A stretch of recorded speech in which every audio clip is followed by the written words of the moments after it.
de la bénédiction, de l'obéissance. Souvent, les bénédictions viennent de l'obéissance, la fidélité à Dieu. Et comment Dieu peut nous enrichir par des voies qu'on ne peut pas toujours soupçonner. Alors, c'est dans Genèse 30, à partir du verset 30. Car ce que tu avais avant, c'est Jacob qui est chez Laban. Et là, Jacob décide de partir. Ça, je n'ai pas encore commencé à lire. Jacob décide de partir de chez Laban avec ses épouses et toute sa famille. Alors, à partir de 30. Que ce que tu avais avant que je ne vienne était peu de choses. Mais il s'est beaucoup accru et Yahweh t'a béni à mon arrivée. Et maintenant, quand ferai-je aussi quelque chose pour ma femme, pour ma maison? Et Laban lui dit, que te donnerai-je? Et Jacob répondit, tu ne me donneras rien, mais je ferai paître encore tes troupeaux, et je les garderai si tu fais ceci pour moi. Que je fasse aujourd'hui parmi tes troupeaux, et qu'on mette à part toutes les brebis tachetées et marquetées, et tous les agneaux noirs et les chèvres marquetées et tachetées, ce sera mon salaire. Désormais ma justice rendra témoignage pour moi, car elle viendra sur mon salaire en ta présence. Et tout ce qui ne sera pas marqueté ou tacheté parmi les chèvres ou noir parmi les agneaux sera considéré comme un vol, s'il est trouvé chez moi. Et Laban dit, voici qu'il te soit fait comme tu l'as dit.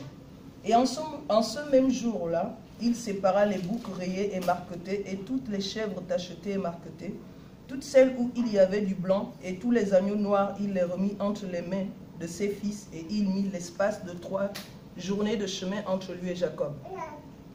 Et Jacob fit paître le reste des troupeaux de Laban.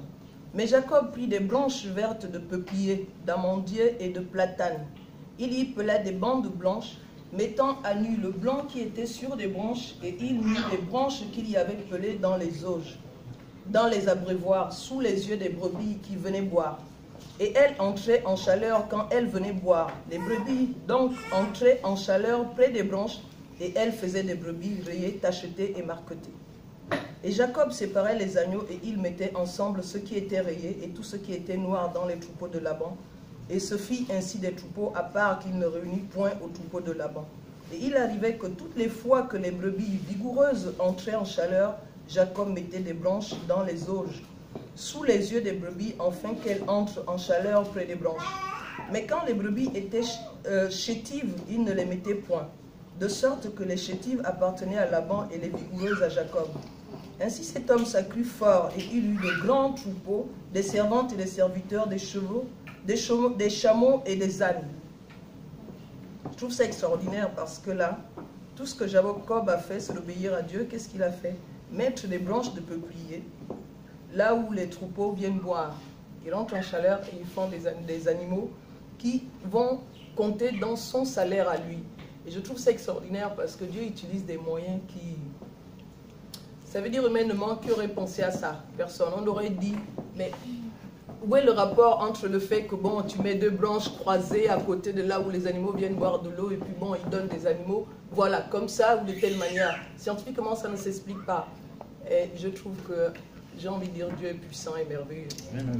Restons fidèles à Dieu, obéissons vraiment à la parole parce que c'est extraordinaire.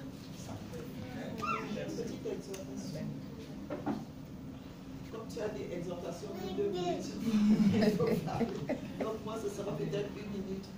Donc en fait ce que je vais vous demander c'est de, je ne sais pas si chacun de nous a une petite Bible, qu'on prenne toujours un petit temps pour lire la Bible. Amen. Même si vous ne comprenez pas, moi qui vous parle, je ne comprends que d'amour. Mais seulement, il y a 2 jours, j'ai lu la première épître de Paul aux Corinthiens. J'ai lu ça en 3 fois, je crois qu'il y a 16 chapitres. J'ai lu ça en 3 fois et à la fin de cette assis me demande, tu as compris quelque chose? Je dis non, rien. C'est vrai que je n'ai rien compris, mais par contre je suis contente. Ah ben tiens, je n'ai rien compris, mais tu étais avec moi. Ça m'a fait plaisir. Je me suis dit, comprendre ou pas, je continue de lire. Donc il y a ça d'une part, et d'autre part, c'est en lisant aussi la Bible, même si je ne la comprends pas depuis 3 ans. Je crois que en 3 ans que j'ai appris à lire la Bible, j'ai eu le Raymond. Quand le livre te parle directement, j'ai reçu ça une fois. Donc je continue de lire.